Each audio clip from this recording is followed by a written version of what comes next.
Bueno, Dios les bendiga. Pedimos excusas a todos los hermanos, a los amigos. Se nos cortó el video por problemas de un bajón de energía. Hubo un bajón de energía, entonces se fue la imagen del video. Guido, Sí, Alex, acá estoy. bueno, ¿deseas empezar de nuevo o seguir con el Sí. cronómetro? Pues yo, bueno, te tendría otra vez que, no como quieras. Me da igual. Yo, si tú haces después la conexión, No, no, todo arranca de cero de nuevo. No hay bueno, problema, Guido. listo, me avisas. Ya puedes empezar. Déjame Listo. recordar algo. Recordemos que vamos a hacer esto en dos partes. Esta es la segunda parte. Pues Guido se quedó en la mitad de su argumento y va a volver a empezar. ¿Por qué? Porque hubo un problema de internet. Se bajó el internet, se bajó la energía, se fue el internet. Entonces por eso nos toca volver a empezar y él va a empezar de nuevo con su argumento. Recuerde, estamos en el debate si Pedro fue el primer papa como lo enseña la Iglesia Católica. Puedes empezar, Guido. Bien, gracias, Alexandra. Entonces, por favor, también lo mismo, que me cuentas el tiempo. Cuando falten 2 minutos, me avisas, por favor. Eh, Igual, bueno, en la primera intervención de nuestro amigo Alexander Escobar, él trató varios temas, sobre todo hizo mucho énfasis sobre el término papa, que dice que no aparece en la Biblia y en lo cual estamos completamente de acuerdo. Como también, por ejemplo, para la iglesia a la cual pertenece nuestro amigo Alexander, el término unicidad, que es una definición teológica y doctrinal de lo que ellos piensan, tampoco aparece. Entonces, por ese lado, pienso que estamos a la par. Pero sí lo que nosotros sí encontramos y que la Iglesia Católica hace mucho énfasis es sobre la primacía o la autoridad o el liderazgo que tuvo Pedro en la iglesia que fundó Jesucristo y evidentemente de otros apóstoles, que quiere decir el término apóstol enviado, 12 apóstoles, pero que vemos en los evangelios en repetidas ocasiones como el mismo Jesucristo tiene una especial referencia sobre el apóstol Pedro. También nuestro amigo Alexander decía que el término papa, que quiere decir padre, no aparece en la Biblia, pero el término papa viene de dos términos en latín, la conjunción del término padre y pastor, en un sentido lo que pensamos nosotros que el papa como sucesor de Pedro, porque ante todos los papas son obispos de Roma, y creemos, y así lo podemos demostrar, que hay una sucesión interrumpida de 266 obispos de Roma hasta llegar al Papa Francisco, empezando por Pedro, después por Lino, Cleto, Clemente y así sucesivamente. Eso es lo que la Iglesia Católica cree, confiesa y profesa. No pensamos que es la Iglesia fundada sobre Pedro, o que Pedro vaya a reemplazar a Jesucristo, o que Pedro sea una piedra superior a la de Jesucristo. Nosotros creemos, y eso es la doctrina oficial de la Iglesia Católica, como lo decía nuestro amigo Alexander Escobar hace rato, en todos los pasajes que habla sobre el apóstol Pablo, el apóstol Pedro, siempre se dice que Jesucristo es la piedra angular, la piedra principal, es el pastor de la iglesia, Jesucristo es la cabeza de la iglesia, Jesucristo es el esposo de la iglesia, Jesucristo es el novio de la iglesia. Eso la iglesia lo reconoce y así mismo aparece en los documentos oficiales que nosotros tenemos. Usted lo puede mostrar, porque no hay un documento, a menos que Alexander me lo muestre, donde diga que pensamos que sea la iglesia de Pedro. No, nosotros no decimos eso. Ni el Concilio Vaticano II ni el Catecismo de la Iglesia Católica dice tal cosa. Simplemente es la iglesia de Pedro, que tiene su fundamento, tiene su raíz en la confesión de Pedro, cuando le dice a Jesucristo que es el Hijo de Dios vivo y que lo vamos a ver. Ahora, hay varios pasajes en la Biblia, en el Nuevo Testamento, donde desde el principio del ministerio público Jesucristo tuvo una especial preelección por el apóstol Pedro y vemos bien cómo desde el punto de la palabra de Dios nos da a entender ya el liderazgo o la función que tendría que tener después cuando ya Jesucristo regresa al cielo, y es por así decirlo que ya la iglesia apostólica, que es a lo cual voy a tratar en el segundo tema. En este segmento voy solamente a mirar las citas bíblicas, que hay muchas, donde el mismo Jesucristo tiene, como decía, una especial predilección por Pedro. La primera de ellos es en el Evangelio de Juan, en el capítulo 1, verso del 40 al 47, es cuando su hermano Andrés, que fue el primero que reconoce a Jesucristo, era discípulo de Juan el Bautista, dice la palabra de Dios, uno de los que siguieron a Jesús por el testimonio de Juan era Andrés, el hermano de Simón Pedro. Andrés encontró en primer lugar a su propio hermano Simón y le dijo, hemos encontrado al Mesías, que quiere decir el Cristo.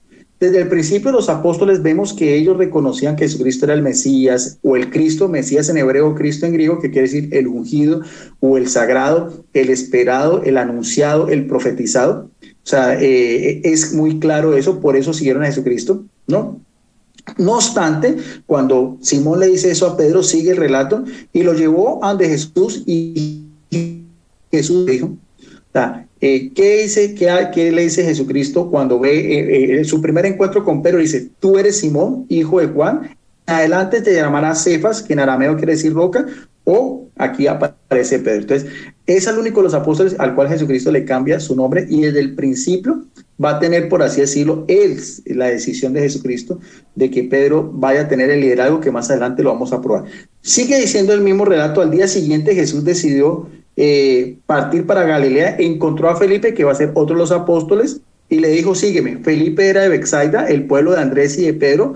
Felipe se encontró con Natanael y le dijo, otra vez, vemos lo mismo, hemos encontrado a aquel quien escribió Moisés en el libro de la ley, del que hablaron también los profetas, Jesús, el hijo de José de Nazaret. O sea, tanto Andrés como Felipe reconocen que Jesucristo es el Mesías, es el anunciado, es el esperado, es el profeta mayor, como aparece en Deuteronomio capítulo 18, verso 18. Y eso lo digo porque después con la confesión de Pedro, en Mateo 16, vamos a mirar a ver otro énfasis muy importante. Ahora, con otros apóstoles también hubo otro encuentro al inicio también de lo que fue el ministerio público de Jesucristo. Está en el Evangelio de Lucas capítulo 5, verso del 8 al 11. Vamos otra vez a lo que nos diga la palabra de Dios, que es lo que nos une en común doctrinalmente en cuanto a lo que es la disertación de los textos sagrados a nuestro hermano y amigo Alexander Escobar Cerrato y a mi persona.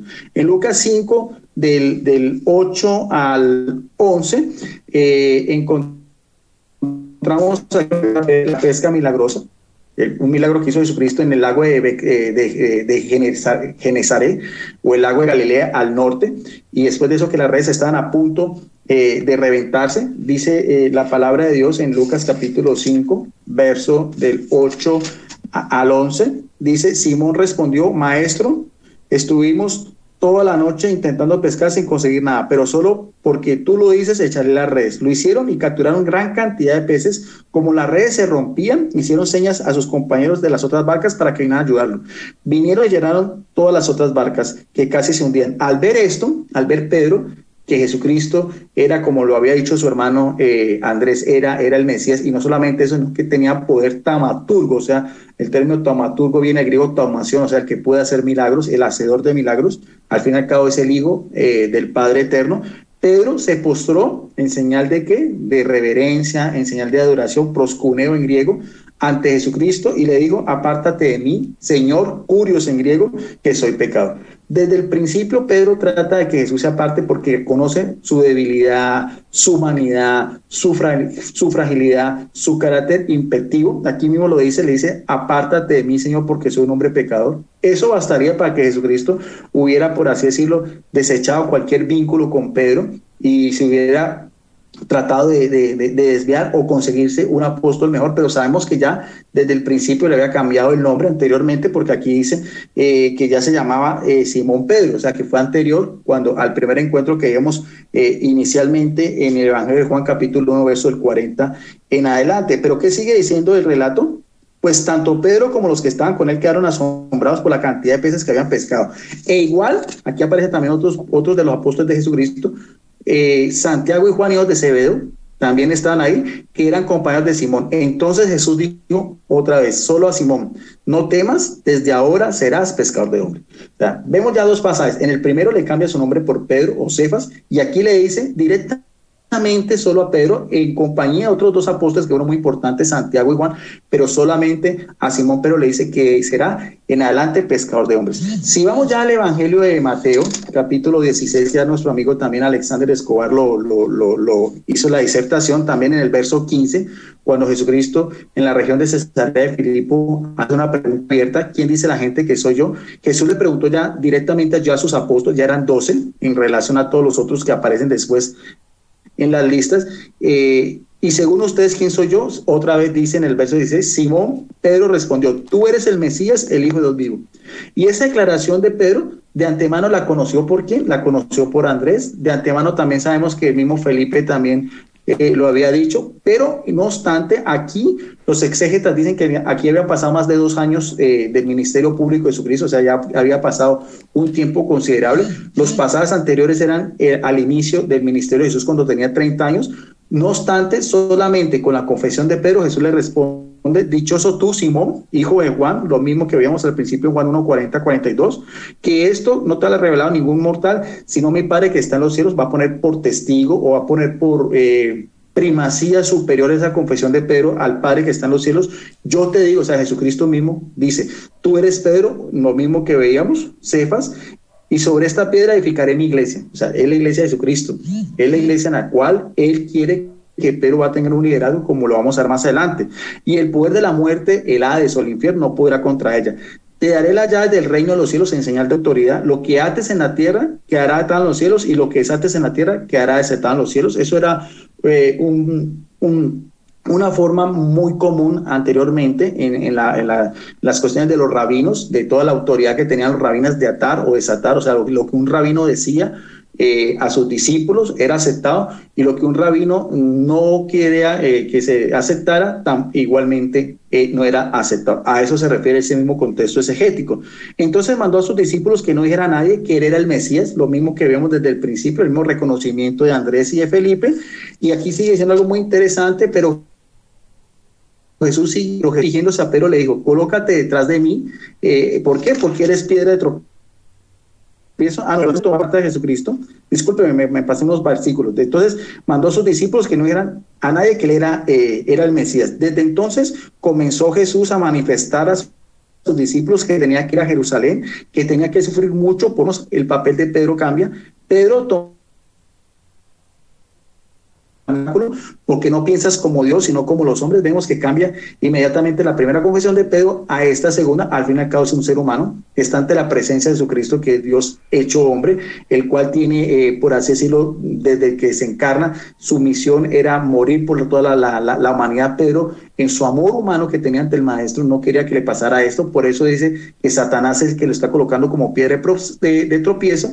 Dirigiéndose a sus discípulos nuevamente en relación a todos los demás, añadió, si alguno quiere venir detrás de mí, que renuncie a sí mismo, que cargue su cruz y que me siga. Y esto es muy importante porque el seguimiento de Jesucristo, aunque lo habla de una manera general, va a ser hasta el martirio, hasta la muerte, y muerte de crucifixión, que era la peor de las muertes en aquel entonces del Imperio Romano, a los criminales más violentos, a los soldados que desertaban de las filas de Roma y a todos sediciosos. Entonces, ahí es muy interesante porque queda muy claro que los apóstoles saben que Jesucristo va a morir, que tiene que ir a Jerusalén, que las mismas autoridades judías, el Sanedrín, están conspirando contra él y que su muerte iba a ser una muerte por crucifixión. En ese entonces, Pedro quiere tratar de impedir eso y Jesucristo dice que no. El que no es capaz de morir también, de tomar su cruz, no es digno de él. Y vamos a mirar a ver si Pedro va a cumplir o no va a cumplir este requisito más adelante. Ya cuando en el Evangelio de Lucas vemos Jesucristo, su preámbulo, antes de la pasión, en el capítulo 22, verso del 28 al 34, lo que es después de la última cena, también hay otra referencia en referente a Pedro. Dice en el capítulo 22, verso del 38 en adelante, Lucas 22, del 38 en adelante, donde también dice, a ver, aquí me confundí, 28 al 34,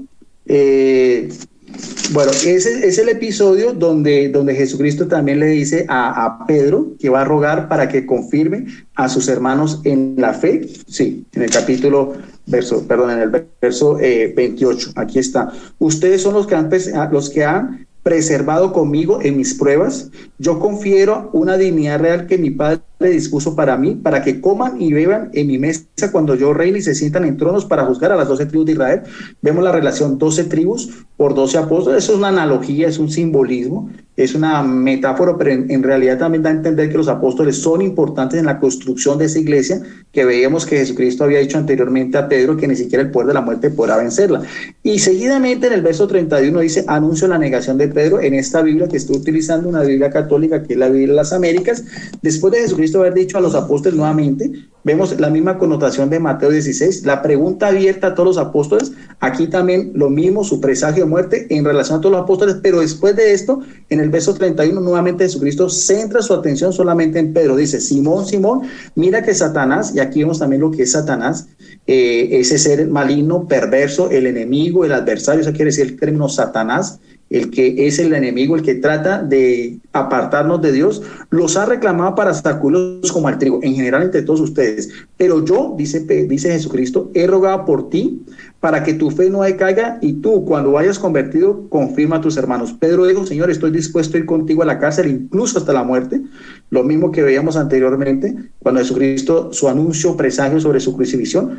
Pero Jesús le contestó, te aseguro, Pedro, que hoy mismo, antes de que cante el gallo, habrás negado 3 veces que me conoces. Y eso sucedió tal cual. Nosotros vemos la negación de Pedro, la cobardía que sintió cuando estaba entre la casa de Caifás, cuando ve salir a Jesucristo, pero no termina ahí, porque si nosotros vamos a ver, ya para finalizar esta primera parte en el Evangelio de Juan, capítulo 21, versos del 15 en adelante, ya después de la resurrección, otra vez Jesucristo resucitado ya con un cuerpo glorioso, ya un cuerpo que la muerte no puede tener ningún poder sobre él, porque al fin y al cabo es el Cordero que inmoló, para eso había venido, para darnos la redención. Jesucristo va a regresar otramente al cielo ante la presencia del Padre, cumplió su misión, pero su iglesia va a tener que seguir aquí en la tierra ya a cargo de los apóstoles. Y este presagio también es muy importante porque está dirigido otra vez al apóstol Pedro. Dice Jesús y Pedro, después de comer Jesús preguntó a Pedro, Simón, hijo de Juan, ¿me amas más que estos? Pedro le contestó, sí, Señor. Otra vez reconoce que Jesucristo es curioso, tú sabes que te quiero. Entonces Jesús le dijo, apacienta mis corderos. Y vemos bien que Jesucristo dice mis corderos, porque veíamos que Él es el pastor.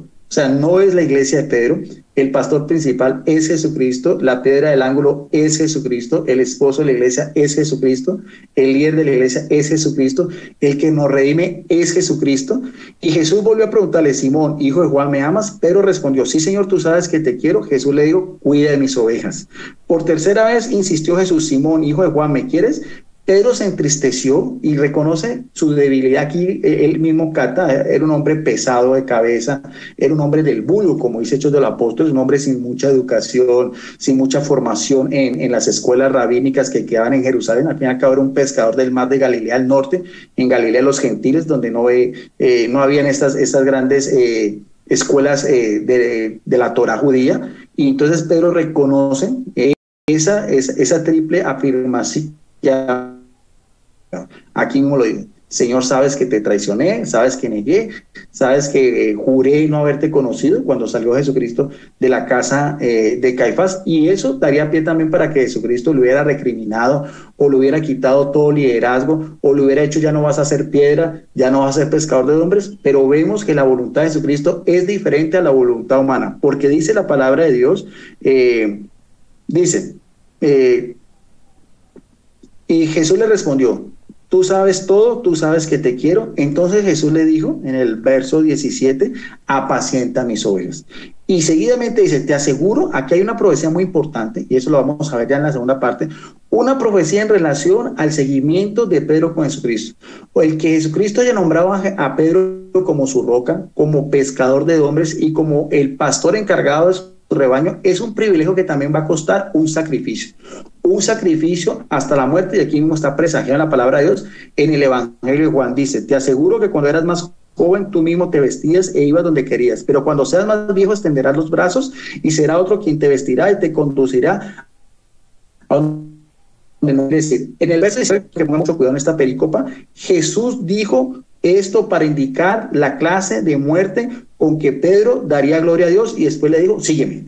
Aquí hay una profecía muy directa, muy clara, lo dice en el Evangelio de Juan, escrito hacia el año 100 después de la era cristiana, o sea, ya habían pasado estos acontecimientos. El martirio de Pedro está fechado hacia el año 67. No obstante, aunque el apóstol no encatima cómo muere Pedro, sí da a entender de que la muerte de Pedro glorificaría a Dios, y el seguimiento de Pedro ante Jesucristo va a ser hasta la muerte, hasta dar su sangre por ser él también como ese líder encargado de la iglesia de Jesucristo. Hasta ahí esta primera intervención. Gracias, sí, Alexander, ya voy a acabar. Y en la segunda parte también voy a dar alguna referencia ya en lo que fue ya la iglesia apostólica en el libro de los Hechos de los Apóstoles en relación otra vez a la persona de Pedro. Vamos entonces a escuchar muy atentamente a nuestro amigo Alexander Escobar en su segunda intervención. Adelante, Alexander, y si quieres yo también te voy a contabilizar tu tiempo.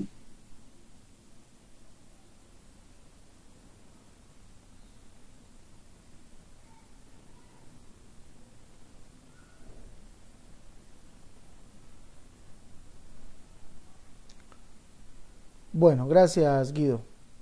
Hemos escuchado algo muy interesante de nuestro amigo Guido Rojas, y es que él mismo reconoce que la Iglesia Católica no puede mostrar un texto bíblico donde se llame a Pedro Padre o Papa. No, no se puede nombrar, no se puede hacer eso, no lo puede hacer. El amigo Guido toma como referencia, lo vimos en su primera intervención, en el primer video, toma como referencia a lo que dice 2 Timoteo capítulo 2 verso 1 y 1 de Juan capítulo 2 verso 1, donde Pablo llama a Timoteo hijo, verdadero hijo en la fe. Y 1 de Juan 2:1, donde Juan, el apóstol, se refiere a los miembros de la iglesia como hijos. Son hijos espirituales. ¿Sí? Pero vemos que a ninguno de estos dos apóstoles ni se autonombraron padres, ¿sí? Porque en ninguna parte vemos en la Biblia que ellos digan que son padres, ¿sí? O que se les diga padres. En ninguna parte vemos eso. O que ellos digan que el cuerpo ministerial de la iglesia está formado por padres. Tampoco. No. O que se les llame a ellos padres. No aparece. Ese término hijitos se refiere precisamente a eso, a lo que dijo Guido. Se refiere a que son hijos que ellos engendraron en el Evangelio. Pero vemos que la Iglesia Católica nombra padres a personas que han ido a ¿cómo es que le llaman? Bueno, van a estudiar el sacerdocio y de ahí salen graduados como padres o curas o sacerdotes. Y la Biblia no dice, no argumenta por ningún lado que hayan padres, curas o sacerdotes en el ministerio de la iglesia. No lo hay, eso no existe. Ahora, nuestro amigo Guido dijo también que Pedro, que había una roca principal, la cual era Jesús, que él es la roca principal, que él es el pastor de la iglesia, que él es el esposo de la iglesia, pero que Pedro le fue cambiado el nombre a Cefas o roca, y porque Pedro es la piedra base. Recuerde, el amigo Guido nos ha dicho reiteradamente que, escuche bien, que la iglesia no hay un documento, que no existe ni en el catecismo, que no existe en ninguna parte donde la iglesia reconozca que Pedro sea el fundamento de la iglesia, pero por boca de Guido mismo ha dicho que Pedro es una piedra base, o la piedra base, o sea, una piedra que es de fundamento, una piedra de fundamento. Pero me extraña que cuando uno lee, por ejemplo, las páginas católicas, católico.net, lee esas páginas católicas donde hablan del dogma de la iglesia católica, dicen que Pedro es la roca. Qué extraño. Si no hay un documento, entonces ¿por qué las páginas católicas dicen que Pedro es la roca? ¿Por qué lo dicen? Y usted mismo, amigo Guido, lo ha dicho, Pedro es la roca base. Pero no puede ser Pedro la roca base, porque hemos visto que no se puede poner otro fundamento del cual está puesto, el cual es Jesucristo mismo. No hay dos rocas. No hay dos rocas. Recuerde lo que le leí del Salmo capítulo 18, verso 11, que dice, porque ¿quién es Dios sino solo Jehová? ¿Y qué roca hay fuera de nuestro Dios? Ese fuera es de además. ¿Qué roca hay además de nuestro Dios? No hay ninguna roca además. Sí, porque no hay otro fundamento sobre el cual la iglesia puede estar puesta, sino Jesucristo. Así lo dice la Escritura. Ninguno, escuche bien, ninguno de los apóstoles, y mucho menos Pedro, se llamó a él mismo la roca de fundamento. Así Cristo le haya dicho que él, y tú eres Pedro, que significa roca, pero sobre esta roca, identificándose el Señor mismo, él, sobre esta roca edificaré mi iglesia. ¿Por qué? Porque el Pedro mismo lo dijo que él era la roca. Acercaos a él, piedra viva, o esa piedra de fundamento. ¿Ya? Roca significa roca o piedra estable. Por eso Pedro dice, acordaos, acercaos a él, piedra viva, desechada ciertamente por los hombres, pero para Dios escogida y preciosa. Vosotros también como piedra viva, sed edificados como casa espiritual y sacerdocio santo, para ofrecer sacrificios espirituales aceptables a Dios por medio de Jesucristo. Por lo cual también contiene la Escritura. Escuche bien, ¿por qué Pedro dice que Cristo es la roca y no él? ¿Por qué? Porque la Escritura dice que no hay otra roca además de nuestro Dios. Pero Pedro dice esto, por lo cual también contiene la Escritura. Aquí pongo en Sión la principal piedra del ángulo, escogida y preciosa. El que creyere en él no será avergonzado. ¿A qué se refiere Pedro al decir que Jesucristo es esa roca como contiene la Escritura? Muy fácil, usted también lo dijo, amigo Guido. Usted lo dijo, que Jesucristo es Dios manifestado en carne. Usted mismo lo dijo. Ahora, la Escritura sí me dice por qué Cristo es esa roca, como dice la Escritura. Capítulo 28, verso 16 dice, por tanto Jehová el Señor dice así, he aquí yo he puesto en Sión por fundamento, escuche bien. Y usted dijo que Pedro era la piedra base, o sea, la piedra de fundamento. No, Señor. Por tanto, Jehová el Señor dice así, he aquí yo he puesto en Sión por fundamento una piedra, piedra probada, angular, preciosa, de cimiento, escuche bien, de cimiento estable, el que creyere en él no se apresure. Pero recuerde que la Biblia me está diciendo que solamente hay una piedra, una sola roca, y esa roca es Jehová y que no hay otro además de él. Le voy a mostrar por qué Jesucristo es esa roca. Capítulo 8, verso 13 de Isaías dice, a Jehová de los ejércitos, a él santificad, sea el vuestro temor y él sea vuestro miedo.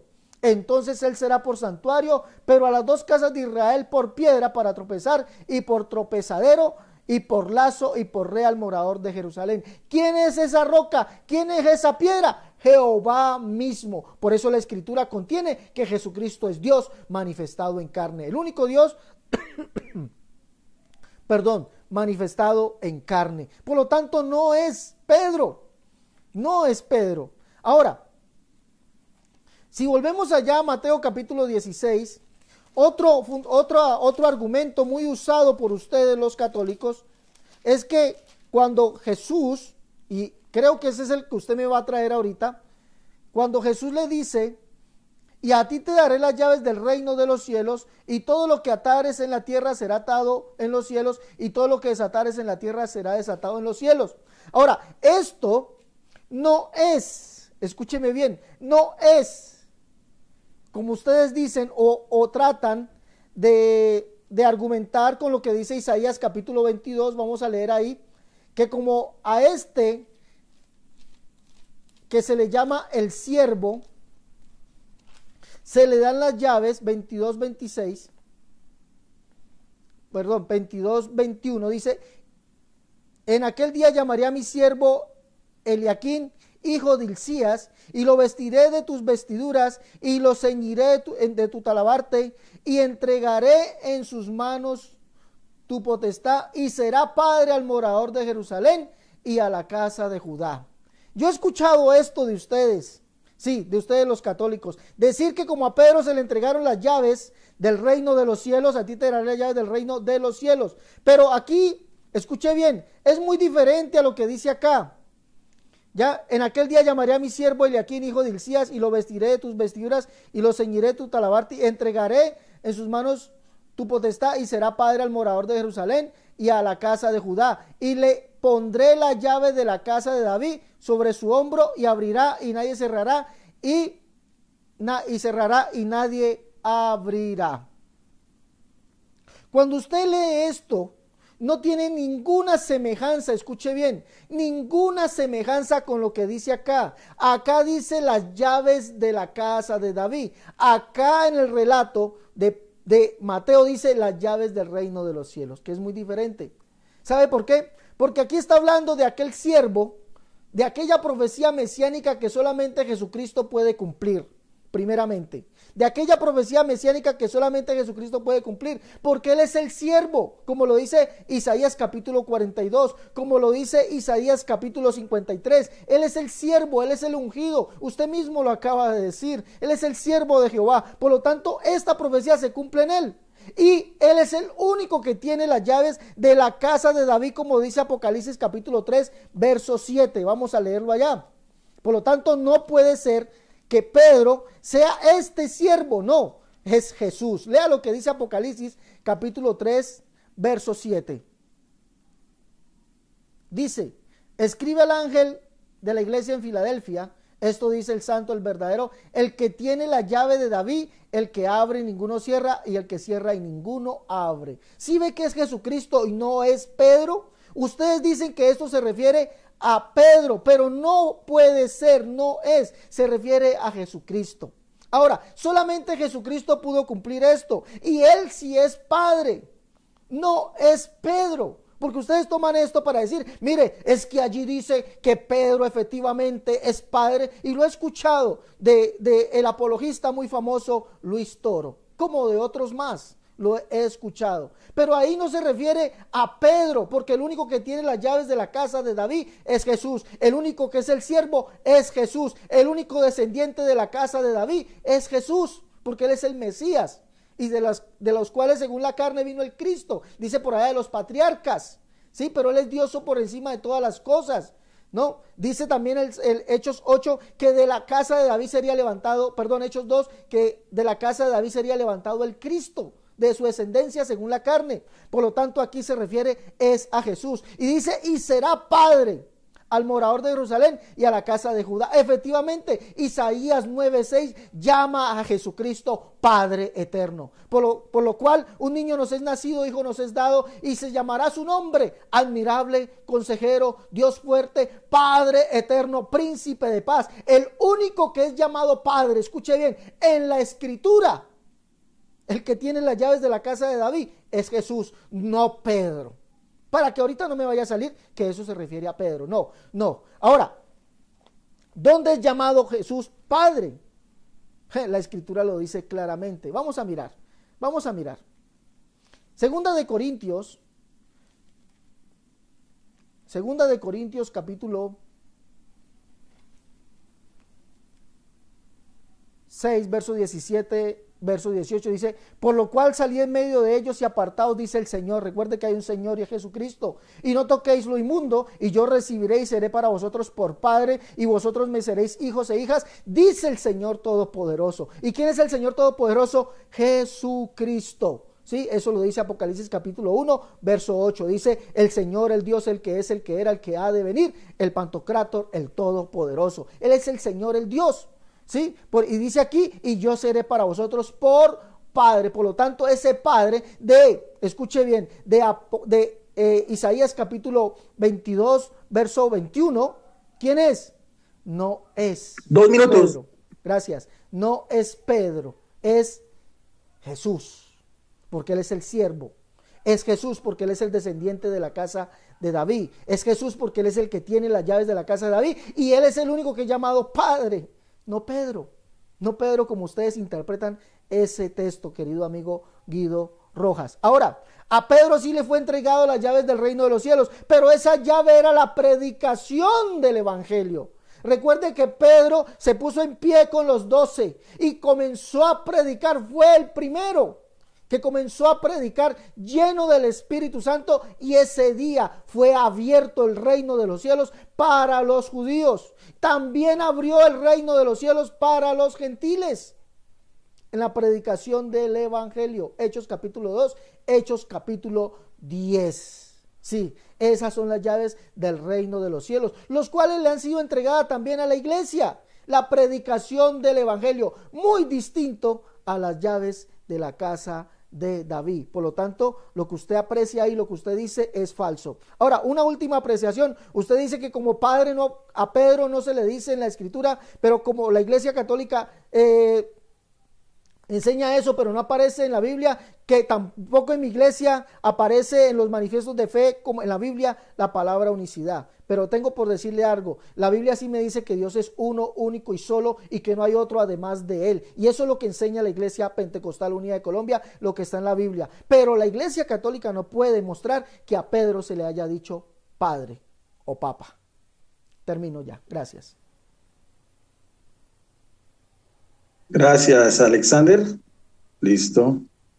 Entonces, te pediría también que por favor lo mismo, cuando falten 2 minutos de mi intervención, de esta segunda intervención, me avises por favor para estar pendiente, si eres tan amable.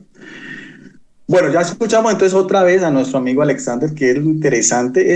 A mí me parece esto muy bonito porque estos compartir bíblicos son las dos posiciones. Las personas que van a ver este video pueden discernir los argumentos y las citas bíblicas. Bueno, voy a hacer algunas acotaciones. Nuestro amigo Alexander Escobar decía en su primera intervención que no había ningún texto donde los apóstoles se llamaran a sí mismos como padres. Eso fue lo que dije. Yo le mostré 2 citas bíblicas, tanto de Pablo con Timoteo como de Juan con sus discípulos, donde ellos mismos declaraban a sus discípulos como hijos, o a Timoteo también en un sentido espiritual. El mismo Alexander Escobar hace rato me dio la razón. Entonces, el primero lo tomé a cotación porque dijo que no existía ningún texto donde a los apóstoles se les llamaba como padre. Eso era, no en relación a Pedro, sino en relación a todos los apóstoles, y le mostré las 2 citas bíblicas. Entonces, por ese lado. Por el lado, otra vez del término de papa, yo lo decía, es un término que desaparece en la Iglesia Católica en el siglo III por la tradición, porque la Iglesia Católica no solamente se guía por la Biblia, sino también lo que es la tradición cristiana, o sea, lo que el Espíritu Santo ha discernido y ha dado a conocer a los sucesores después de los apóstoles, lo que conocen como los padres apostólicos, los primeros concilios, los primeros sínodos. Entonces, a eso se refiere el término papa, pero ante todo, bíblicamente, el título que recibe, por así decirlo, Francisco, es el de obispo de Roma, y el término episcopo es superintendente o es dirigente. Demostré, porque Alexander Escobar hace rato no pudo tampoco tumbar los argumentos de todas las citas bíblicas donde Jesucristo tiene una preferencia por Pedro. Lo dije desde el principio, cuando en Juan 1, 40, 42 se dirige solo a Pedro, le dice que de ahora en adelante se ha llamado Cefas, que quiere decir piedra. También en Lucas 5, del 8 al 11, donde le dice que solamente él será pescador de hombres. También sobre el fundamento de la iglesia, es que no lo estoy inventando yo, Jesucristo le dice, tú eres Pedro, y sobre ti edificaré mi iglesia, le dice a Pedro. Entonces sí hay una relación directa entre Jesucristo y Pedro, que Jesucristo es la piedra principal, y Pedro va a ser como esa base o ese fundamento en el cual va a tener un liderazgo después a los apóstoles, que también me está dando la razón nuestro amigo Alexander Escobar hace rato, lo que es más adelante en Hechos de los Apóstoles, todo lo que hizo Pedro sobre la predicación del evangelio, que esas son las llaves, porque cuando los apologistas evangélicos o no católicos utilizan el término de llaves en Apocalipsis, son las llaves de la muerte o del Hades, y aquí estamos hablando de las llaves en cuanto a la predicación del reino de la iglesia. Son 2 llaves completamente diferentes, y ya también Alexander Escobar hace rato así lo entendió. También, cuando después de la última cena, Jesucristo también dice, antes de que sea hecho prisionero, que Satanás va a zarandearlos a todos como al trigo, y eso sucedió porque vemos todos salieron despavoridos. El mismo Pedro lo negó 3 veces. El único de los apóstoles que estuvo presente en la crucifixión fue Juan. Incluso después de que resucitó Jesucristo, Tomás no creía que había resucitado. Entonces, a esa misma debilidad, a esa misma fallas humanas, es lo que Jesucristo había dicho, que Pedro tenía que confirmarlo después, pero esa confirmación será cuando llegue el Espíritu Santo, cuando tengan un nuevo impulso, cuando la iglesia tenga esa presencia activa, que para nosotros es la tercera persona de la Trinidad y que ha seguido de una manera interrumpida hasta nuestros días y que Jesucristo lo prometió en su Evangelio de Juan capítulo 14, 15, 16. El Paráclito o el portador de la verdad que les enseñará todas las cosas. Ahora, ya en otra cita bíblica que también para mí es contundente, que a veces muchos apologistas evangélicos o no católicos la dejan pasar por alto, y para mí la más importante es la de Juan capítulo 21, verso del 15 en adelante. También le expliqué, porque el mismo Jesucristo le dice a Pedro otra vez lo mismo. En Mateo 16 es la iglesia de Jesucristo sobre las palabras de Pedro. Aquí en Juan 21 es lo mismo. Jesucristo le dice, son mis ovejas, no van a ser tus ovejas. No son las ovejas de Pedro ni los corderos de Pedro, no, son las ovejas y los corderos de Jesucristo, pero ya bajo el liderazgo de Pedro. A ese liderazgo tiene que decirle como dijo Jesucristo, sígueme hasta la muerte. Una muerte que también tendría por crucifixión, de acuerdo a la misma tradición cristiana, a los mismos escritores antiguos, y que ha sido cotejado también por historiadores protestantes, como lo vamos a ver más adelante, y con Biblias evangélicas. Ahora, ¿qué es lo que hace un pastor en términos generales? Un pastor en el Israel antiguo, cuyo término es poimé, era precisamente como un padre para sus ovejas. Las escuchaban la voz del pastor, él las alimentaba, él las cuidaba de los lobos, él las curaba cuando se caían de los apriscos, él mismo estaba todo el día y toda la noche. Por eso es que hay una relación muy estrecha entre lo que eran una oveja y un pastor, y es lo mismo que podemos mirar a ver sobre la relación en un sentido espiritual de un padre y un hijo. Ya en Hechos de los Apóstoles capítulo 1, verso 8, una declaración final de Jesucristo antes de regresar al cielo, es muy interesante. Dice, ustedes, en relación otra vez a todos los apóstoles, como vemos también en otros pasajes anteriores, Jesucristo muchas veces habla de todos los apóstoles, pero Pedro tiene un papel preponderante. Ustedes recibirán la fuerza del Espíritu Santo. Aquí vemos también lo que estaba diciendo anteriormente. Él vendrá sobre ustedes para que sean mis testigos, y el término testigo en griego es mártir, que ha sido relacionado con martirio de muerte, como decía Tertuliano en el siglo III, en los inicios del cristianismo, durante la época de las persecuciones del Imperio Romano, decía sanguis martirium semen Christianorum, la sangre de los mártires es semilla para nuevos cristianos. Y también dice, y van a ser testigos en donde, en Jerusalén, en toda Judea, en Samaria y hasta los extremos de la tierra. Aunque ese mensaje es para todos los apóstoles en general, vemos que de todos el que más cumple en un sentido pleno de la palabra es Pedro. El mismo Alexander Escobar Cerrato me da la razón a mí, cuando después vemos más adelante en Hechos de los Apóstoles en el capítulo 2, verso 1 en adelante, al llegar el día de Pentecostés, estando todos juntos en el mismo lugar, los apóstoles, de repente vino del cielo un ruido semejante a una ráfaga de viento impetuoso, llenó toda la casa donde se encontraban. Entonces aparecieron lenguas como de fuego que se repartían y se posaban sobre cada uno de ellos. Y eso es que todos quedaron llenos de ¿qué? Llenos del Espíritu Santo. Si nosotros vemos en el mismo relato, dice que la primera predicación era en el verso 5, se encontraban por entonces en Jerusalén que judíos piadosos venidos de todas las naciones de la tierra. O sea, el primero que va a dar el mensaje de salvación, como lo afirmó nuestro amigo Alexander Escobar hace rato, aquí en Hechos de los Apóstoles, capítulo 2, verso 5 en adelante, es Pedro. Seguidamente nos da las naciones de donde venían todos los apóstoles, todos los discípulos, al cual recibieron ese primer anuncio, y ya después, si vemos ya en el capítulo 30, en el verso 37 y el verso 41, ya al finalizar su discurso de Pedro, estas palabras llegaron hasta el fondo del corazón y les preguntaron a Pedro y a los demás apóstoles, ¿qué tenemos que hacer, hermanos? Pedro les respondió, conviértanse y hagan bautizar cada uno de ustedes en el nombre de Jesucristo para que queden perdonados sus pecados. Entonces recibirán al Espíritu Santo. Y posteriormente dice, ¿cuántas conversiones realizó Pedro en Pentecostés con la fuerza del Espíritu Santo entre las naciones de judíos? Eran judíos y prosélitos, dice aquí, y aquel día aceptaron la palabra, fueron bautizados y se unieron unas 3,000 personas en el verso 41. Por la iniciativa, ¿por quién? Y por la predicación de ¿qué? De Pedro, ya después de la promesa de Jesucristo en el Espíritu Santo. Seguidamente después, en el capítulo 8, verso 14 al 17, vamos a encontrar también lo mismo, esta vez en relación a lo que era la nación de los samaritanos. Después de la predicación del diácono Felipe, entonces les impusieron las manos y recibieron el Espíritu Santo. Anteriormente, en el verso 14, los apóstoles que están en Jerusalén oyeron que los habitantes de Samaria habían recibido la palabra de Dios y les enviaron ¿a quién? A Pedro y a Juan. Estos bajaron y oraron por ellos para que reciban el Espíritu Santo, pues aún no habían venido sobre ninguno de ellos, solo habían recibido el bautismo en el nombre del Señor Jesucristo. O sea, también, primero Pedro bautiza a 3,000 personas en la fiesta de Pentecostés. Aquí en el capítulo 8, verso del 14 en adelante, en Samaria, también por iniciativa de la predicación después y la imposición de manos, vemos también a Pedro en compañía de Juan, pero importante decir porque aparece en primer lugar, ¿quién? En el verso 8, Pedro. También ya en el capítulo 10, lo mismo la visión de Cornelio, el primer pagano gentil, o de las naciones de los Goín, de las otras naciones también. Y esto es muy interesante porque este viene por un anuncio del cielo, también con la misma disposición de que sea Pedro. Había en Cesarea un hombre llamado Cornelio, que era oficial de compañía llamada Itálica, era hombre religioso que honraba a Dios lo mismo que toda su familia, daba muchas limonas al pueblo y oraba a las horas establecidas, aunque no era un judío prosélito, no se había hecho circuncidar, simplemente era simpatizante.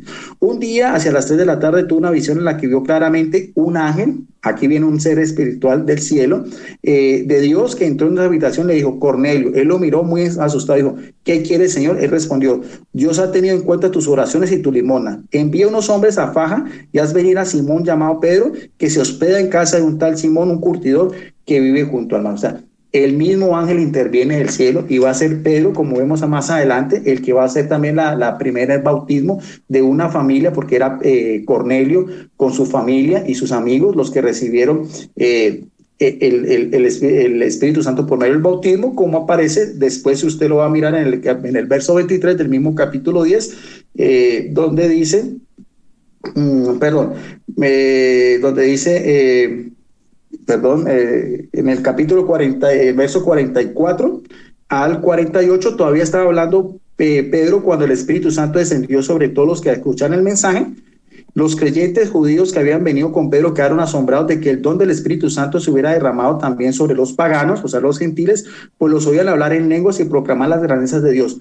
Pedro dijo entonces, ¿se puede negar el agua bautismal a estos que han recibido el Espíritu Santo como a nosotros? Y ordenó, mire bien cómo Pedro puede ordenar bautizar a los no judíos, porque estamos haciendo esa transición del judeocristianismo. En el verso 48 ordenó bautizar en el nombre de Jesucristo, entonces le rogaron que se quedara allí algunos días. Entonces, en estos pasajes vemos el papel importante de Pedro, de acuerdo a lo que mismo Jesucristo dijo, apacienta mis corderos, apacienta mis ovejas, primero con los judíos, después de Pentecostés, después con los habitantes de Samaria y también con este hombre piadoso Cornelio, que era un centurión o un oficial romano, simpatizante del judaísmo, y también es la primera familia conversa de los que no eran de las otras naciones. Ahora, al finalizar también, ¿cuál es toda esta relación también con Roma? ¿Por qué decimos que el liderazgo de Pedro tiene una íntima relación con la ciudad de Roma? Hay una referencia en la carta de Pedro, en una de sus epístolas, en la primera carta del apóstol Pedro, ya en el verso 5, en el epílogo o en los versos finales, en el verso 13 dice, los saluda la iglesia de Babilonia, a los que Dios ha elegido lo mismo que a ustedes, los saluda también Marcos, mi hijo amado. Y según los mismos exégetas, tanto católicos como evangélicos, tanto esta Biblia, que es la Biblia de las Américas, como otras Biblias evangélicas que tengo yo, Biblias especializadas como la Biblia arqueológica, otra, las huellas de Mesías, esa Babilonia se refiere a la ciudad de Roma. Allí se encontraba Pedro hacia el año 62, más o menos, en que se escribió su carta, posterior a las cartas de Pablo, y su martirio está fechado hacia el año 64, que lo va a mostrar finalmente con esta Biblia, que es una Biblia de estudio Thomson, es una Biblia evangélica de la Reina Valera de 1960, esta no es una Biblia católica. En esta Biblia católica que está utilizando, se me olvidó decirles que cuando en Hechos 1.8 dice que tiene que dar el evangelio hasta los confines de la tierra, el término confines de la tierra se refiere a la ciudad de Roma, lo va a hacer a pie de página, dice 1.8 en la Biblia de esta Biblia de las Américas, dice, la palabra finales de Jesús trazan el programa misionero de la iglesia. También el libro de los Hechos, el Espíritu enviado por el Padre impulsaría la misión. La tarea de los apóstoles será dejarse guiar por él como testigos de Jesucristo. El mensaje se extenderá hasta llegar a los extremos de la tierra. Según los exégetas de esta Biblia católica, ese término representa a la ciudad de Roma, como también lo vimos también en su epístola, primera de Pedro, capítulo 5, versos finales, donde Babilonia la Grande se identifica como la ciudad de Roma. Y en esta Biblia, que es la Biblia Estudio Thomson también, en su sus partes finales dice también bosquejo histórico de los apóstoles. Esto ya es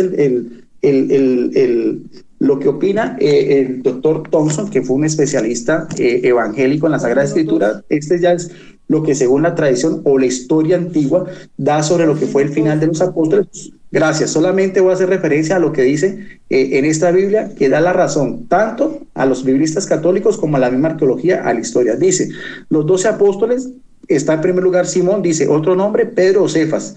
Aparece esto al final, dice, padre, hijo de Juan o Jonás, hogar, Bexaida o Cafarnaúm, ocupación, pescador, características, impulsivo, compasivo, cobardía, visión espiritual, escritor, primera y segunda epístola, historia bíblica y tradición. Mire bien lo que dice el doctor Thompson, un especialista evangélico. Realizó trabajos evangélicos misioneros entre los judíos, llegando hasta Babilonia, como dice en 1 Pedro 5:3, que lo hice referencia.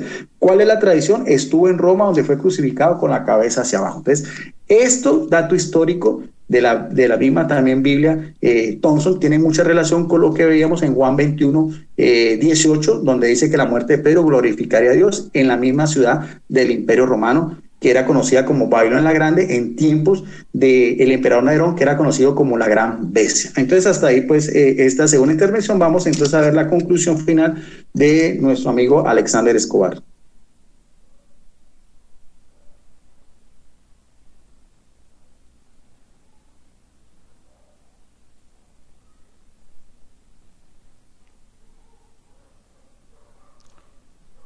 Bueno, gracias, Guido.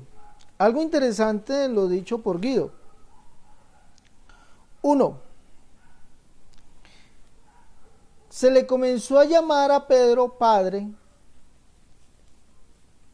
solamente en el siglo III, por la tradición. O sea, sabemos que en el siglo III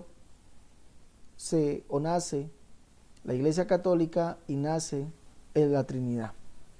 Eso lo está fechado por la historia. Y dice el amigo Guido, solamente en el siglo III se comenzó a llamar a Pedro padre o papa. Dice también el amigo Guido, dice, porque la Iglesia Católica no se basa únicamente por la Biblia, sino por la tradición.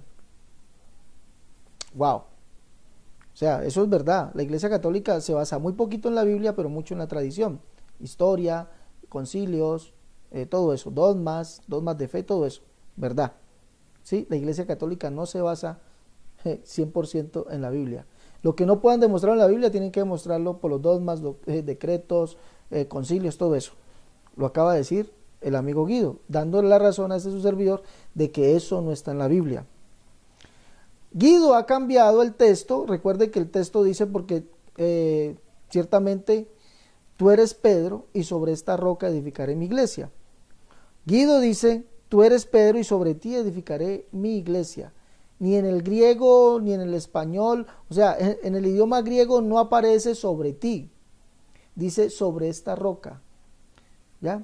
Tú eres Petros, le dice, tú eres Petros y sobre Petras edificaré mi iglesia. Sobre esta Petra, o sea, sobre esta roca, roca estable, edificaré mi iglesia. Pero, amigo Guido nos ha dicho que el texto dice, tú eres Pedro y sobre ti edificaré mi iglesia, pero dice además que Pedro fue esa piedra o ese fundamento de la iglesia. Cuando la Biblia dice todo lo contrario, la Biblia nos está diciendo primeramente que Pedro no fue padre, no se le llama padre por ningún lado, no se le llama papa. El amigo Guido nos trata de decir que como Pedro fue dicho, le dijo el Señor, apacienta mis corderos, que como el pastor era como un padre para la iglesia, para sus ovejas, así por eso Pedro y los apóstoles eran como padres para la iglesia. No, a ellos no se les llamó padres, no hay un texto bíblico donde Pablo, Pedro, Juan se les llame padres. No existe. ¿Por qué? Porque la misma sentencia bíblica dice, no llaméis Padre vuestro a nadie. ¿Ya? Uno es vuestro Padre, el Señor, el que está en los cielos. ¿Sí? Entonces, ha quedado hoy demostrado que la Iglesia Católica, escuche bien, no se basa en la Biblia, se basa en la tradición. Y el Señor condena la tradición. Condena la tradición, ¿por qué? Porque recuerden cuando él acusa a escribas y fariseos y les dice, ustedes han cambiado el mandamiento de Dios por vuestra tradición. Vuestra tradición. Cambiaron el mandamiento de Dios. Eso ha hecho la Iglesia Católica. Cambiaron el mandamiento de Dios por la tradición. Y han hecho a Dios mentiroso y al hombre veraz. No. La Biblia declara, y Pedro mismo lo dice, que la roca no es él. Él dice que la roca es Cristo. Y la Biblia nos dice el por qué es la roca. ¿Por qué es la roca? ¿Sí? ¿Por qué la roca es Cristo? Porque es el único Dios venido como un ser humano. Ahora, es de aclarar que el amigo Guido no pudo, escuche bien, no pudo coger el argumento de Isaías capítulo 22, donde allá se llama a aquel siervo que tiene las llaves, se le llama Padre, porque ese es el argumento católico. ¿Por qué no lo pudo coger? Porque queda desbaratado. ¿En qué forma? De que el siervo es Jesús y el que tiene las llaves de David es Jesús. Es Jesús. ¿Sí? Entonces hemos visto hoy contundentemente que no existe Pedro como papa o como padre o como el primer papa. No, eso no existe en la escritura. Se despide de ustedes su amigo y hermano Alexander Serrato. Nos vemos en una próxima emisión desde su canal Pentecostal, la única verdad de Dios. Siga Guido, amigo, con sus 5 minutos y le agradezco por haber estado con nosotros esta noche. Gracias, Alexander. Como siempre, también es un placer compartir la palabra de Dios contigo, que eres una persona muy estudiosa de la Biblia y me encanta mucho esa pasión que tú también tienes por la Sagrada Escritura y que como siempre hemos hecho estos compartir, no es el primero, con ese mismo respeto, con esa misma educación que debe caracterizar a todos los cristianos, porque el símbolo de los cristianos es siempre el amor al prójimo en relación también al amor a Dios Padre. Bueno, mi conclusión es la siguiente: demostré bíblicamente que Jesús llama a Pedro, a Simón Pedro, piedra, Cefas, en arameo, la lengua nativa de Jesucristo. También lo llama pescador de hombres. También en la cita de Mateo 16, aunque lo parafrasee, lo estaba parafraseando, evidentemente el diálogo está entre Jesucristo y Pedro, y dice, tú eres Pedro y sobre esta piedra edificaré mi iglesia, pero seguidamente dice, a ti te daré las llaves del reino. O sea, sí es un diálogo directo, porque no podemos tomar solamente una frase, sino todo el contexto de lo que es esa perícopa para dar a entender que el mensaje de Jesucristo sobre la iglesia estaba solamente en relación a Pedro, porque seguidamente así lo dice. También, cuando antes de que Jesús es arrestado, le dice a Pedro que aunque el Satanás va a zarandearlos, él va a confirmar a sus hermanos la fe. Después de que resucita a Jesucristo, lo nombra 3 veces por 3 negaciones como el pastor encargado de sus corderos y de sus ovejas. Y un pastor como tal, tan es así la visión del pastor como un padre espiritual, que precisamente aquí aparece el término episcopo, con que se identifican también a los dirigentes de la iglesia cristiana y que tenían también, como dice en Hechos de los Apóstoles capítulo 20, verso 28, cuidar al rebaño de los lobos que quieren dispersarla o quieren acabar con el rebaño de Jesucristo. Esa visión también la utiliza el apóstol Pablo en su discurso en Mileto, antes de todo lo que fue después su peregrinar a donde fue su martirio en Roma. Vimos en Hechos de los Apóstoles cómo Pedro tiene un liderazgo especial de testigo hasta la muerte, como lo había presagiado Jesucristo. La muerte de Pedro glorificaría a Dios. La única parte en la Biblia donde dice que la muerte de un apóstol iba a glorificar a Dios. Eso es importante, porque el mismo Alexander Escobar hace rato, eso no lo dice la Biblia.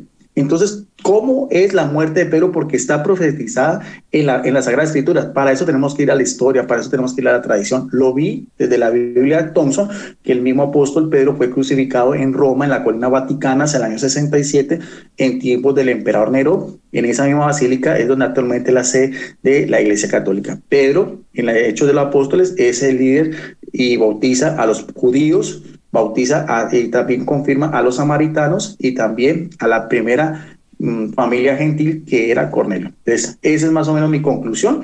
Como siempre, quedamos en el amor, en la paz de nuestro gran Dios y Salvador Jesucristo. Un placer haber compartido con mi amigo Alexander Escobar hace rato, y después también este video que estará en su canal La Única Verdad de Dios, también lo pasaremos a mi canal en YouTube, que se llama Videos Apologética Católica. Muchas gracias, bendiciones para todos, y con eso me despido. Gracias, Alexander.